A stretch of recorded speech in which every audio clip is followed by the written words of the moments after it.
Hi, I'm Greg Ullin with Reynolds & Reynolds, and this is Connected. Today's a great day. I get to sit down with Jose Mendoza. He's the general manager at San Leandro Honda in beautiful San Leandro, California, kind of the Bay Area, Oakland area. Jose, thanks so much for hopping on. Thank you very much for having me. Yeah, absolutely. So, Jose, I want to get into inventory management with you. I'm really interested in used vehicles. We can go wherever you want. But before we get there, do you mind sharing just a little bit about your background? You know, everybody's always got a unique story about how they got into auto retail.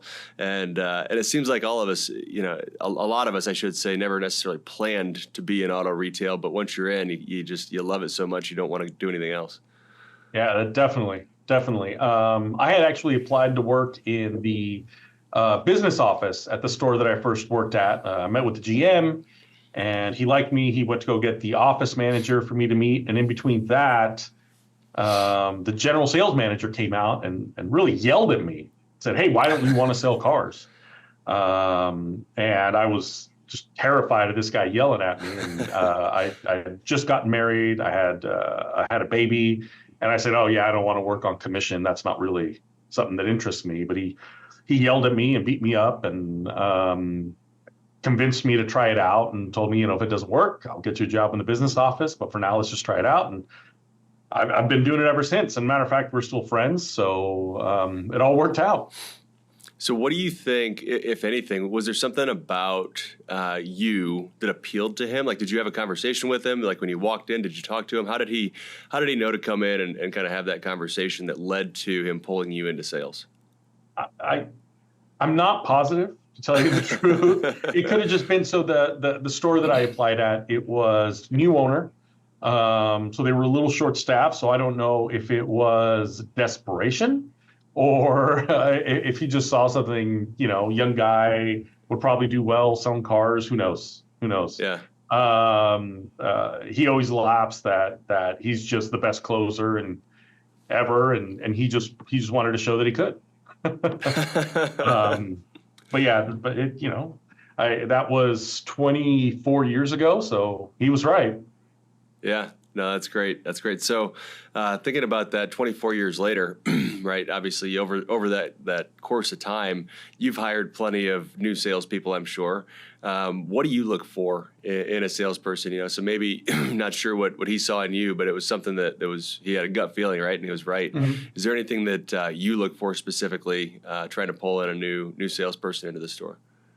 I think you're always looking at the overall picture of you know, how they speak, how they present themselves. But I think for me, the biggest thing is just a desire to want to do well, right? A desire to want to grow, a desire to want to succeed. And you know, everybody says they want to succeed. Everybody says they want to do well.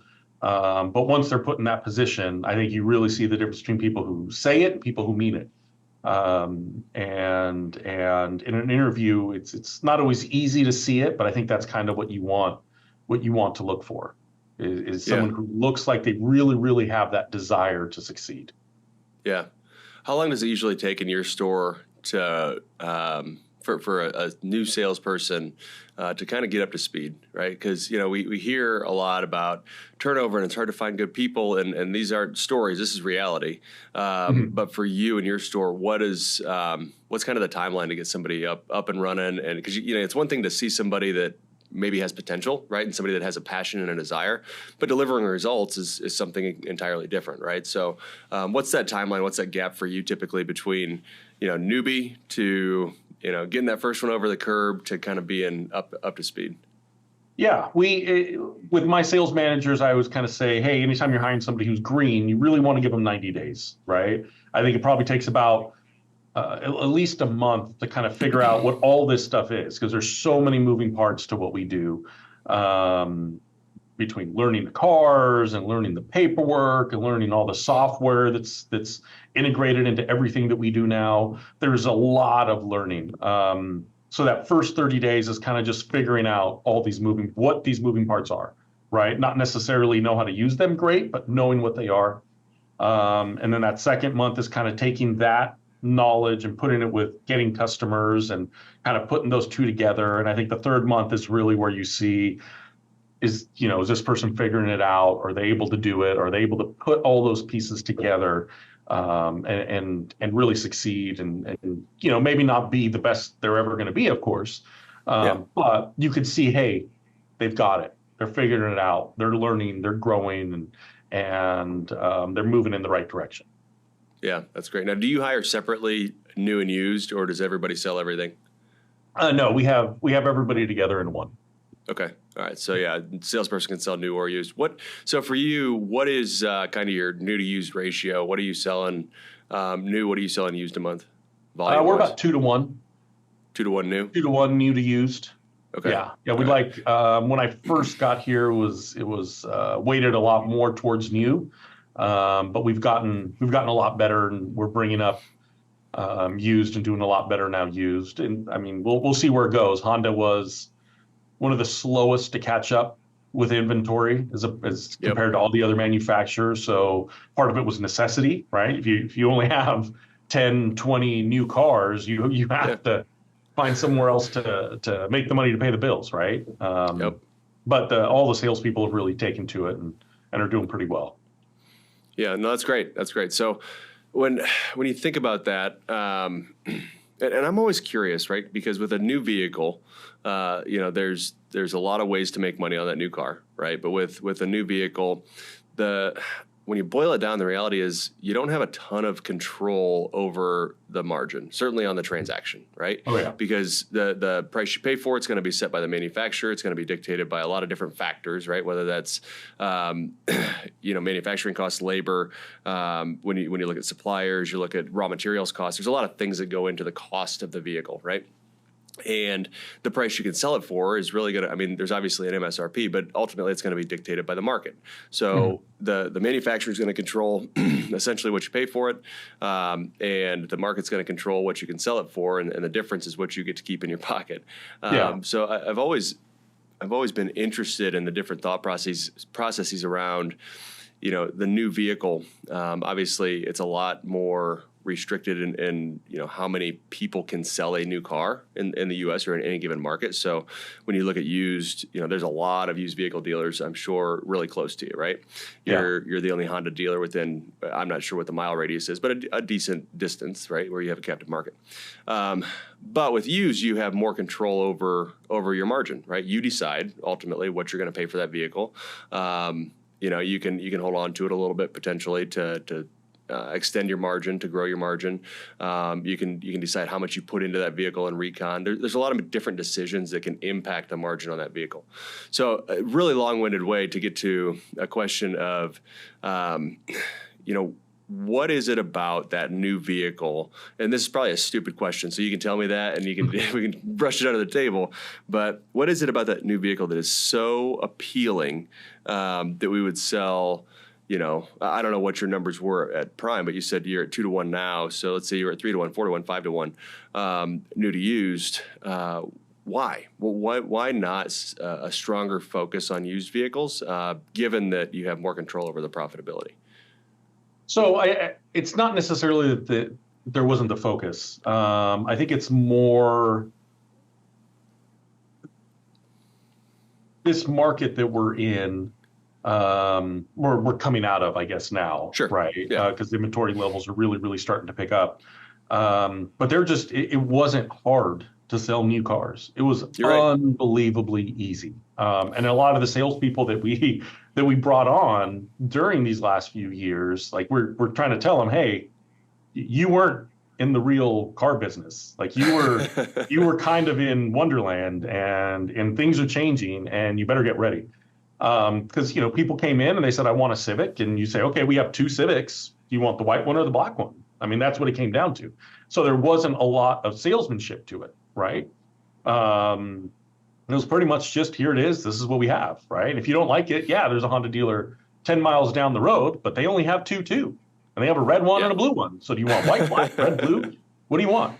And it wasn't hard, right? And that kind of changed the way that a lot of the salespeople saw used cars, right? Is, with used cars, there's a lot more.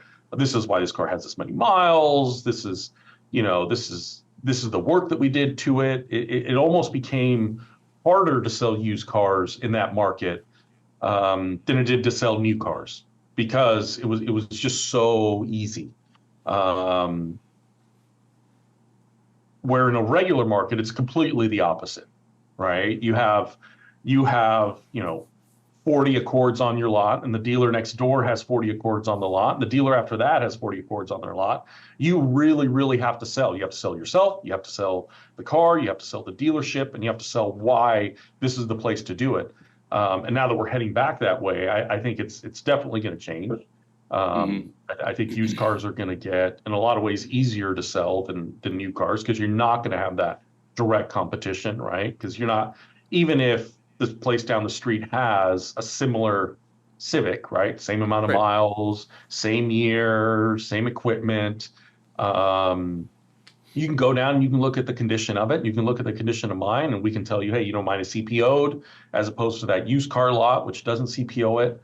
So in a lot of ways, I think it'll flip as long as inventory levels stay where they are. And I think you'll see kind of a leveling out of that difference between new and used.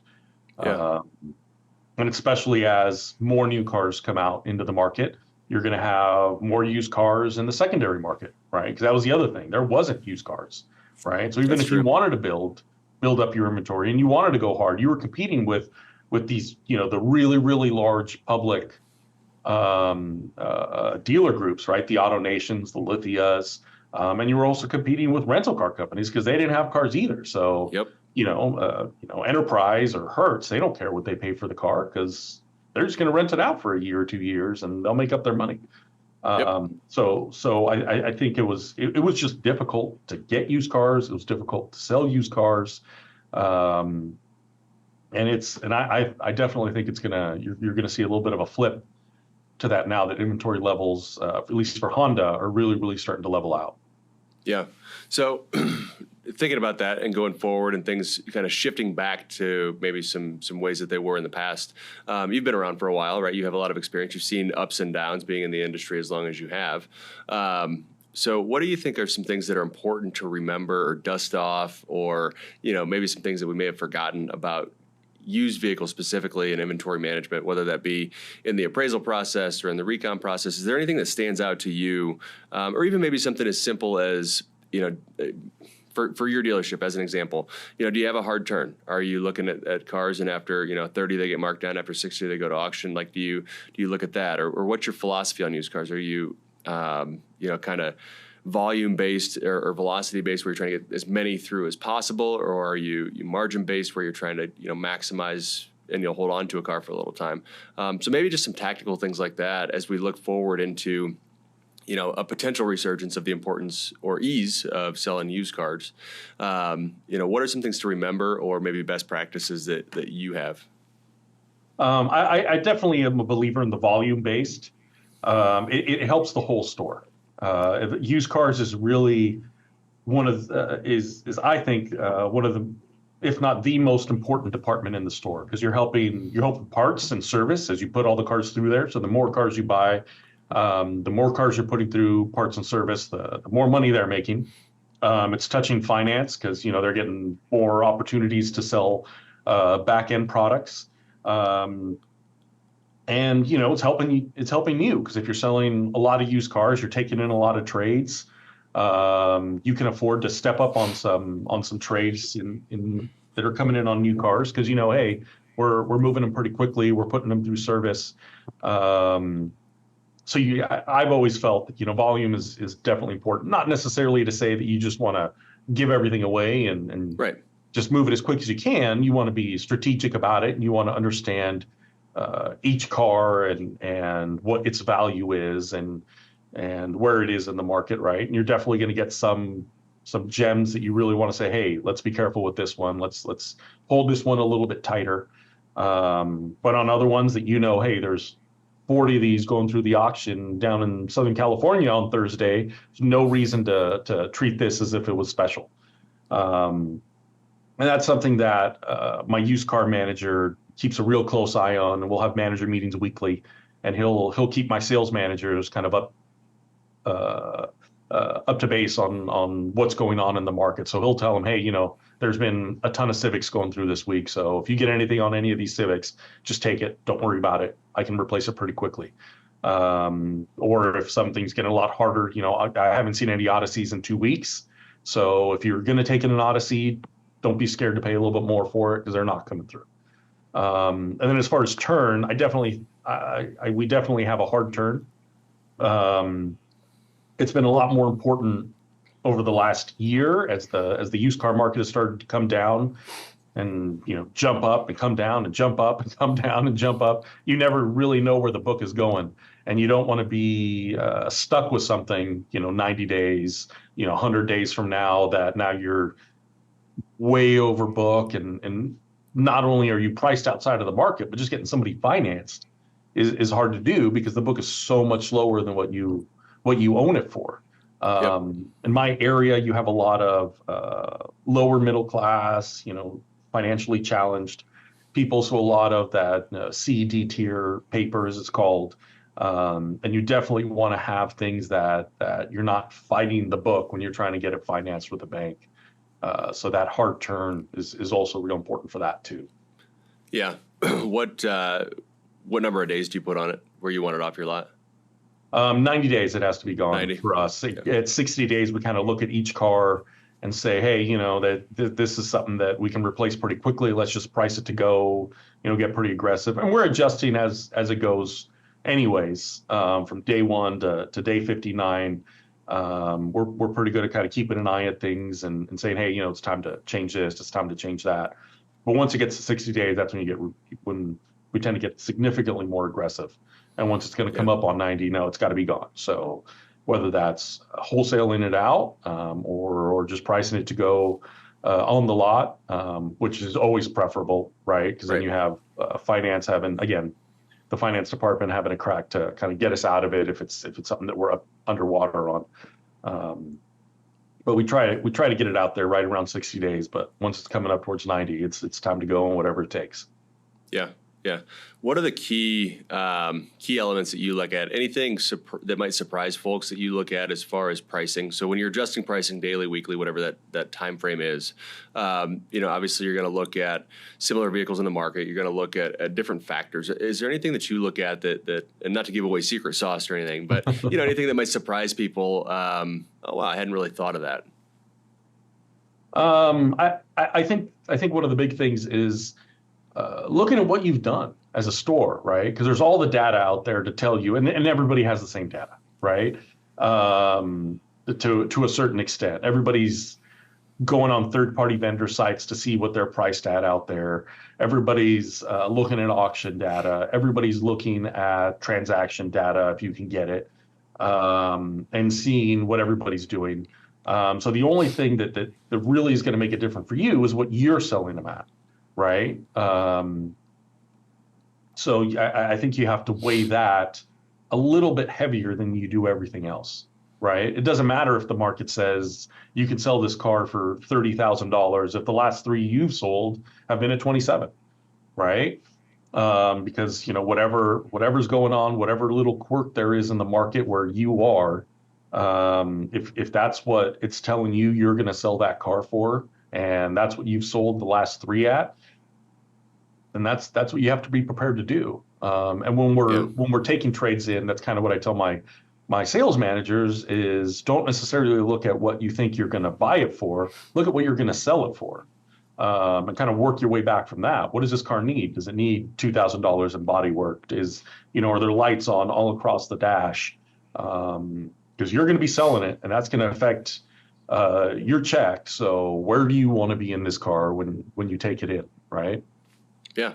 No, that's good. That's good. What about so I'm always curious, and I think it's different market to market, but I wonder if in your market, are there certain features, whether that be color, or whether it be a sunroof, or fill in the blank. It could be any number of things that affect price more than others, right? Or I guess affect value to the customer, to the consumer more than others. Are there certain features where, maybe it's cooled seats? I don't know what they are, but certain ones where it seems like every vehicle that has that feature, you're going to get an extra $500. You're going to get an extra $1,000 if it has it. Do you have any that stand out to you? Oh yeah, definitely, definitely. You wouldn't think it, but all-wheel drive for some reason is just significantly faster selling on SUVs in this market. I mean, this is a pretty urban market, right? We have, like I said, San Jose to the south. We have Oakland right next door. We have San Francisco across the street. And you got to drive for an hour and a half before you even see dirt lots, right? So why people think, I guess everybody around here just thinks, oh, I'm going to go up to Tahoe and go to the snow, right? I don't know. In my mind, it isn't worth the extra $2,000, $3,000 for an all-wheel drive for the one time you go a year. It's not that hard to put on chains, but they go significantly quicker for us than any front-wheel drive version of the exact same car. Same miles, same color, same equipment. The all-wheel drive will always, for us, go significantly faster. And colors. For some reason, Hondas around here do great in white. If we have, and same thing on new, we could have, half our inventory be white and we won't have any problems. And before working here, I worked at a Ford dealership, and we were ordering there. It was the complete opposite. It was black. If I was ordering F-150s and I didn't know what color to get, I just ordered black, and it would work. Yeah. We'd sell them. And when I first got to Honda and I started doing that, I noticed it was the complete opposite. And I'm like, am I seeing things, or is this really here? And so colors definitely have a big effect on what's going on. We have a lot of immigrants in this area from Asia, from Latin America, from India, and a lot of them like reds, which in a lot of markets you don't really see, but not so much blue. We have blues. They tend to sit. No one tends to want it. So every once in a while, we'll buy one at the auction. We'll be like, oh, maybe this one will be different. It never is. It never is. So how do you roll that data up? How do you track that to know? Because I mean, obviously, you're in the store every day. You see the car, so you can. Do you ever, I guess, really dig into it and back it up with data, or is it experience? And you've been, I think you said 24 years in the business. You've been doing this a long time. Like you know what sells, right? You've been in the store for a long time, and you can get that gauge. But for somebody maybe that's new to a role, or new to a market, or new to a store, is there a way that you use to kind of identify and measure those types of things? So if I want to know, right, with numbers, with data, because I don't have the experience in my store, I don't have the experience in my market, what's the best way to go and figure out, okay, what is the fastest moving color? Is there a simple report that you pull? Like what's the best source for that type of data? Yeah, we have reports set up through our DMS, through Reynolds and Reynolds, and through AutoVision, which is what we use for our used cars. And we have reports set up in those, and it's something that I think is important to constantly be talking about and constantly be going over with everybody, with salespeople, with sales managers, with used car manager, and always talking about it, always bringing it up, always looking at it. I think that's one of the biggest things, is not just to take anything for granted. Because like you said, if you have somebody who's brand new coming into a position, or maybe they've been doing it for 10, 15 years, but they're coming to our store as opposed to one 50 miles away, that 50 miles, especially in this area, can be a completely different market. So if you're constantly talking about it, constantly looking at reports, constantly looking at what's selling from day to day, I think it makes it a lot easier to stay up to speed and get up to speed if you're somebody who's new. For example, we have a sales manager that joined us, and he was working about, like I said, 50 miles away, and it's a completely different market. And I'd say he's here about 2 weeks, and he's like, I knew it was going to be different, and I was kind of ready for kind of little quirks here and there. But he's like, I didn't expect how different it was. Right. How much more people are looking at this type of car instead of that type of car, or how much credit is more of this and less of that, and how much employment is more of this and less of that. So I think it's really important to always be looking at it, always be talking about it, so that you don't have people who are kind of sitting back and being like, oh my God, what's going on here, right? Yeah. And a lot of times people tend to not want to look like they don't know, right? And I think that's all of us have a little bit of, I don't want to look like I don't know. I don't want to look like I'm not ready for this position or for this challenge. So if you're constantly talking about it, if you're constantly bringing it up, I think it makes it a lot easier for people to ask those questions when they're not fully up to speed on something, or if they just don't get it, right? Yeah. If you're always Yeah. talking about it, whether it be inventory or training or whatever, I think it all kind of goes together. I think communication is super, super important. Yeah, 100%. 100%. So you mentioned how different the market can be in just 50 miles, right? And Mhm. I mean, you described it, right? In San Leandro, I mean, you're in a pretty urban area, whether you go across the bridge over to San Francisco, whether you go, just right there to Oakland or North or wherever you're heading. There's a lot of people, right? Yeah. In a pretty short distance. And it can take a long time to get, you mentioned 50 miles, like depending on where you are in that 50-mile radius, it can take a long time to drive that. Mhm. And what I'm getting at is I'm curious about, for you, have you noticed dramatic differences in pricing vehicles and even buying vehicles depending on the market? I think about transporting vehicles. If there's something that you really want, or do you have, on the flip side, do you have consumers that are shopping, price, right? And let's say it is a used vehicle, and I want an Accord. I want it with under 30,000 miles. I want, white. I want XYZ. There's, they got 10 things that they want in an Accord. Are you competing pretty hyper local, or like how far out do you go when you compete to sell and also to buy? I guess is really the question. Okay. I think to buy, you can't, at least I've always looked at it, you can't really shoehorn yourself into one area.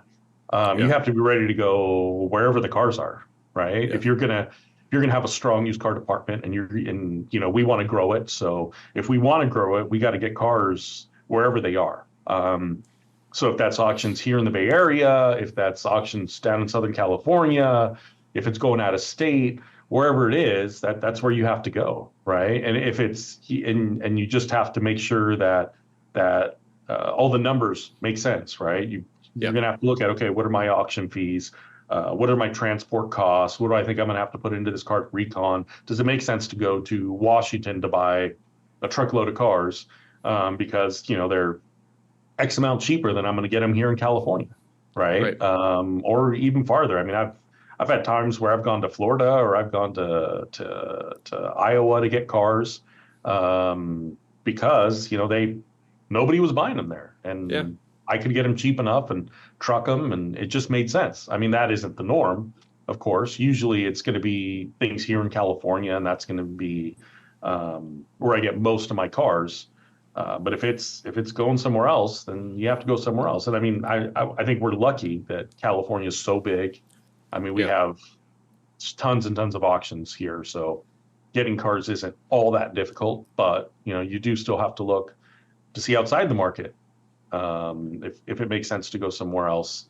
And then same thing with marketing to customers and trying to get customers in. It's figuring out where are you going to be able to pull people from. There's some pockets of cities and areas where it's really hard to make them come over here. And you kind of have to look at that and kind of learn, like, hey, people from this area are just not going to do it. They're not going to come over here Yeah. for whatever that reason is, but you can get them from over here.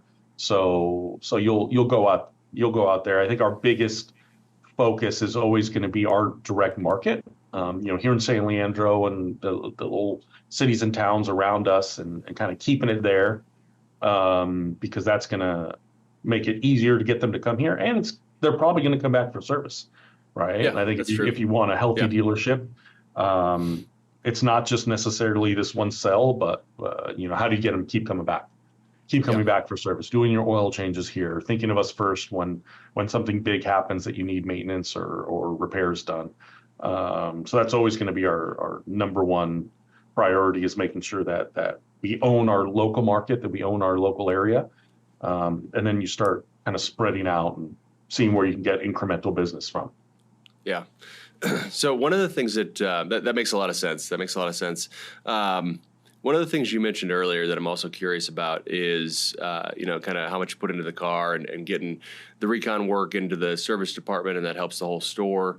And it's stuck with me because in a lot of conversations I've had, one of the biggest complaints is the wrong word, but hurdles, I guess, for appraising a vehicle is kind of lack of visibility into the actual recon cost, right? So, all right, yep, it's going to need 4 tires. It's $1,000 or whatever, right? But is it $1,000 or is it $1,500?